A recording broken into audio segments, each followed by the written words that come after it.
এ কবরের যাত্রীরা, ওই রাত্রি দিনের জন্য অপেক্ষায় থাকো, যেদিন তোমার আমার বাড়ির পাশের মসজিদের মাইকে ঘোষণা হইতে থাকবে, বাড়িওয়ালা নাই রে বাড়ি,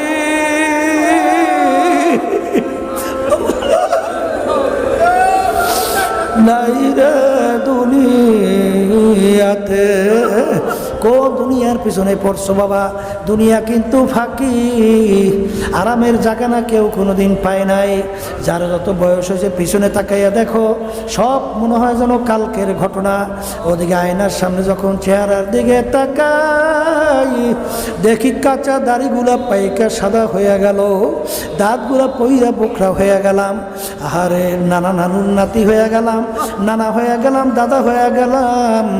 কত লোক নিয়ে একসঙ্গে বাজার করলাম, কত লোক নিয়ে চার টেবিলে চা খাইলাম, কত লোক নিয়ে গল্পের